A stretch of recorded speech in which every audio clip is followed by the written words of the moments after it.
What is going on, guys? Welcome back to the channel. My name is Miguel. You're watching Miguel EDC, the channel where we talk everything EDC gear here. And today we have 3 different Kizer knives. These are from the December drop, and we're about to find out here what's going on. We're going to go in this order left to right, wasting no time, diving right in with this first one. Of course, I have links in the description and pinned comments so you guys can check them out. This one is the Mini Harpoon. We're looking at a Maverick Customs design, S45 VN blade, black matte DLC Ultra, which again has been one of my favorites. I think Kaiser is doing a great job with their matte DLC, and this one has a fat carbon handle, so that's looking good. 3-inch blade, and this one's going to be a fixie. So let's go ahead and check it out, shall we? We got a sticker. Here is the knife. Oh man, that's looking good, ladies and gentlemen. That is looking good. We have a wiping cloth. We have a sheath.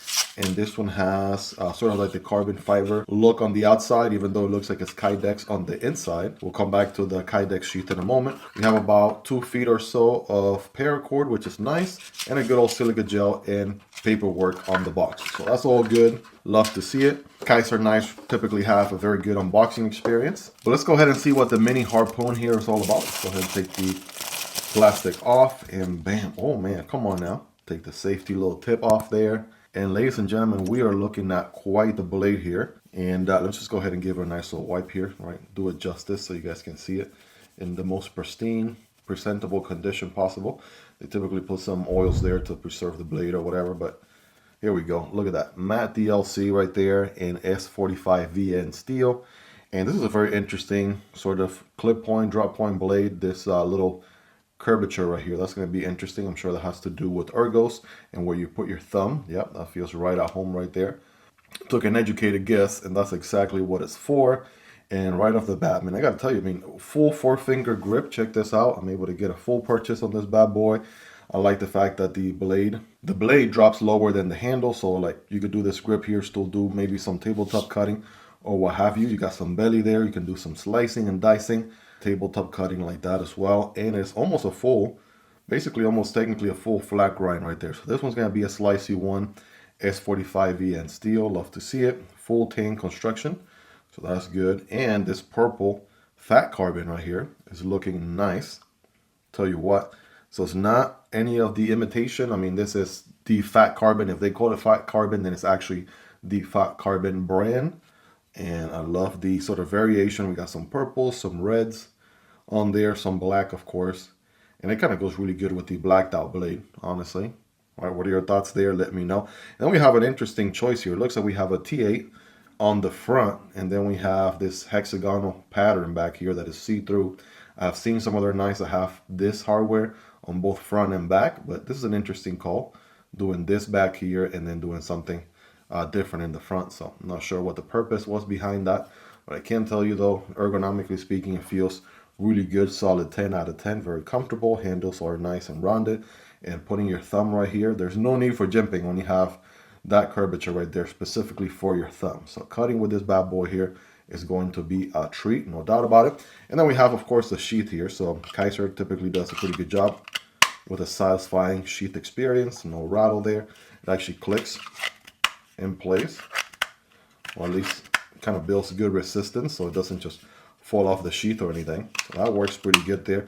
This little portion right here is perfect for the thumb to build that pressure on the extraction, like so.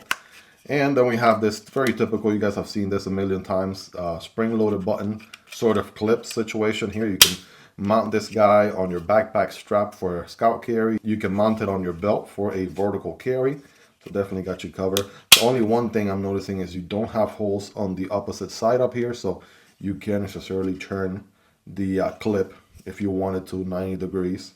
That's about the only thing that I'm noticing. Other than that, I mean, pretty good experience or what have you. And it kind of coming back, I mean, this just hit me like a ton of bricks. You probably were typing this in the comments.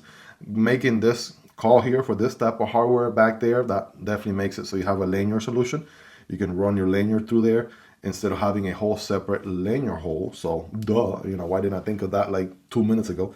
But that makes a little bit more sense now. So this is, again, the Mini Harpoon. I don't think I've gotten a chance to check out the actual size, you know, full size Harpoon. It is my first time checking out the this model here from Kizer. So it's looking good.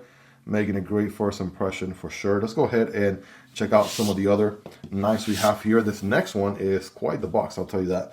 It's a much bigger box. It is the Bear Fix3. We looked at the Bear Fix7 some time ago, and that was a huge fixed blade. This one is a 3, so it's on that 3.8 inch ballpark. ASO design, D2 steel, and a black stone wash finish with a G10 handle. So let's take a look. Now this one has got to be one of the tidiest packages I've ever seen. Come on now. Can I have my knife, please? Thank you. All right, let's get in here. All right, so you got the usuals there. You got the sticker. And here is the knife. And also, right, similar goodies inside.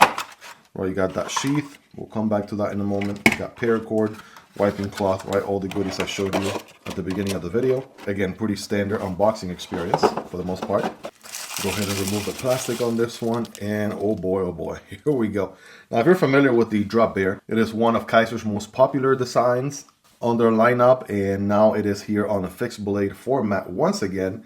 But the first one was the most epic one. The Kizer Bear Fix3 was something, you know, something else entirely. It was almost a machete style fixed blade, so it was definitely like, you know, hardcore camping outside, you know, sort of use. This one could still go for an EDC, you know, kind of borderline EDC knife still, you know, over 3 inches of cutting path there, and you've got that finger choil. So let's sort of break it down bit by bit here. So D2 blade, and so that's what's going to make this one very affordable. It's got this blacked out finish here for corrosion resistance, so that also helps.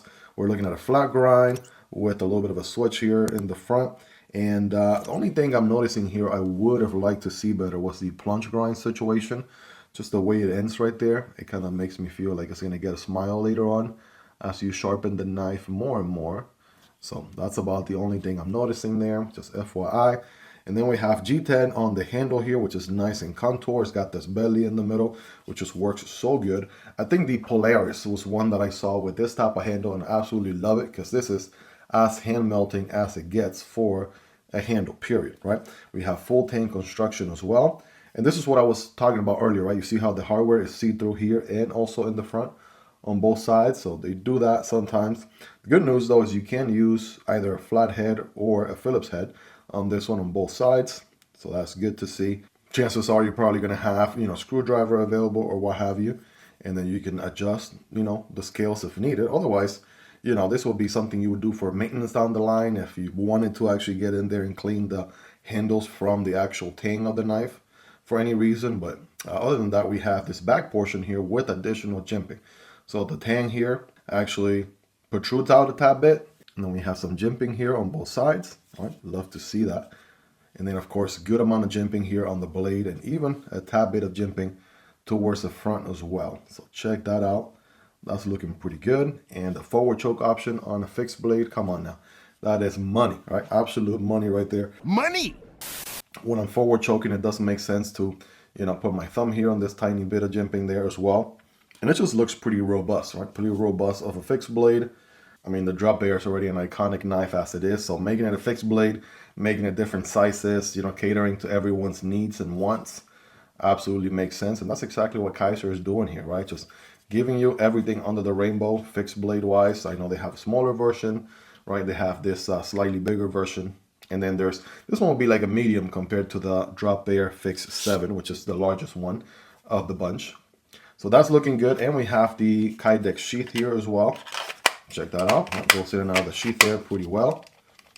Minimal, very minimal rattling, if anything. And it does click nicely.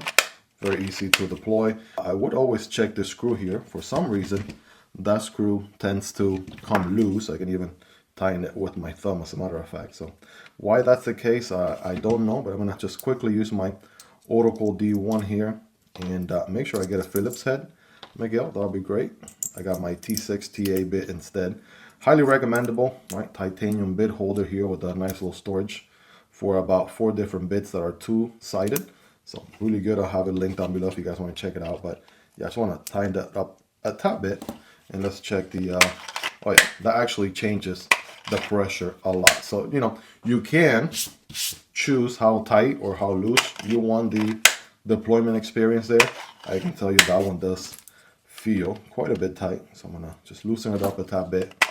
and that just feels perfect right there. So similar pocket clip we looked at before, right? We got the spring loaded button. The good news here is you do have buttons on the other side, and that's what I was talking about earlier. You can turn this one 180, 90 degrees.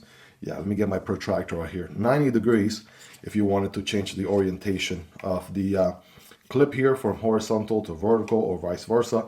You definitely have the flexibility with those additional holes there for sure. So that's probably the highlight of this one. Doesn't have the sort of carbon fiber looking veneer. That's what I'm going to call it, because you know it looks like Kydex sheath on the inside, so it's hard to believe that the whole thing is carbon fiber, but it does look like it. So they're doing that on the more premium knives, and makes sense, right? This one has a more premium handle and steel, right? Kind of gets a little nice looking sheath. This is more of a budget workhorse D2 G10 Kydex sheath, right? Good to go. But let's go ahead and check out the last one here. We're looking at the We're looking at the Defensor, right? And I want to say we looked at a variant of this one some time ago, but under 3 inches, 2.56 inches to be exact, an LF design, 440C, in parentheses, 9CR 18 MOV, or MO. That's a steel on the blade, of course, and a black stone wash finish. So this one should be interesting. I want to say we looked at the premium version of the Defensor. I want to say that one had like the matte DLC all throughout. I want to say this one's probably more of a budget version. Under here we have everything we've seen on the other ones except no paracord. So we got everything else. And of course the sheath here, which is a little bit of a longer sheath, because this is an interesting blade, right? Absolutely an interesting blade, sort of like, I want to say self-defense, right? Borderline self-defense style, almost throwing knife looking, right? Fixed blade here. For starters, there is no handle scales, right? The whole thing is full tank construction, no additional scales for handle. Just gonna remove the little tip here. Almost has like a spear point design, you know, if you cover this much, but it's kind of like a harpoon drop point of sorts. It does combine a plain edge towards the front. Then we have a little bit of a serrated portion here towards the back. So you kind of get the best of both worlds. I know a lot of people do prefer just a good plain edge, but this one kind of being more maybe like self-defense or what have you, being able to leverage both depending on the circumstances. There are benefits for a serrated blade, like if you're cutting a thick rope, right, thicker material, you want to sort of saw through it, right? That back and forth saw motion with the serrated blade is going to definitely perform a lot better than just a good old plain edge. But obviously the plain edge is better for slicing and cutting more lighter materials and things like that. But check out the jimping all throughout the handle here, right, for grip. Of course, we got the big old ring in the back. So I want to say we tested last time, and we can, I want to say forward choke a tad bit like this. That is definitely one grip there. We can, let's see, finger in the ring, right, there we go. All right, we got that Friday night gas station fighting grip, or here's the Otacle grip. At any point, do you put it on your thumb? I guess you could if you were doing, you know, a little stabby-do action.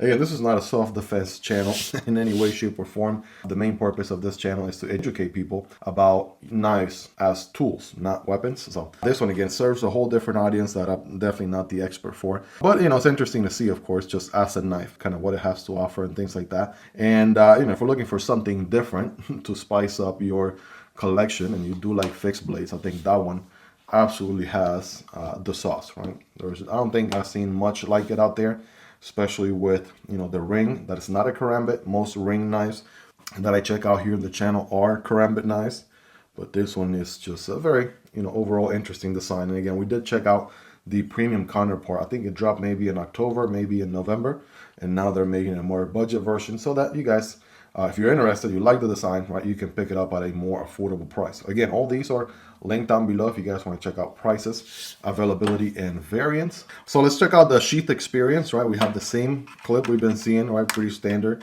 so far, button loaded clip here. And this one does not turn. It's kind of fixed in place by these two screws, right? That kind of mount on like that.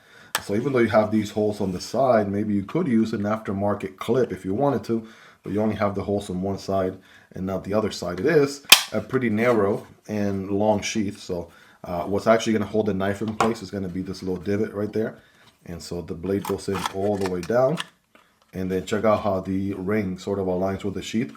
Nice little cutout here to give you full access to the ring. So if you wanted to pull the knife out in a pinch, you can. And again, once it's in there, no rattle of any kind. So very well designed sheath with a drain hole here in the front. And then again, bam, right? There's no adjusting the tension on this one. It doesn't have any adjustment screws like I showed you on that last one. But it gets the job done. Absolutely gets the job done. The knife does not fall off or anything like that from the sheath. And it's just a pretty solid execution. And the fact that it hides, almost hides the entire knife. Like what, almost 80% of the knife is hidden on the sheath. It's a very interesting call, the way it works. And yeah, I mean, got this on you, bam, right? Take it out like a mall ninja behind a Walmart to fight some to fight some raccoons from eating from the trash cans. I don't know in what self-defense scenario you would use something like this, but yeah, definitely an interesting piece without a doubt. You guys let me know your thoughts on it. If you own this kind of knife, let me know. What would you use this knife for? Definitely would love to hear your thoughts on it, right? Your opinions, your perspectives. But let's go ahead and do a quick rapid fire size comparison here just to give you a ballpark where these land size-wise. All right, so check them out right there. Again, we have the Mini Harpoon here at the top. We have the Kizer Bear Fix3, like kind of a middle of the road between the Kizer Bear Fixed Blade and the Kizer Bear 7. And we have the new budget version of the Defensor right here at the bottom, guys. Let me know your thoughts on these. What do you guys like about them? What do you love about them? Is there anything you dislike about them? Let me know. All feedback is welcome. And as always, I have links for these down below so you guys can check them out. Prices, availability, and variants. It does help out the channel when you use those links, but that's entirely up to you and at zero extra cost. Hope you guys really enjoyed this one. If you made it to the end, you're the real MVP. Hope you guys have a wonderful rest of your day. Take care, and I'll see you on the next one. Either this one or this one. Peace.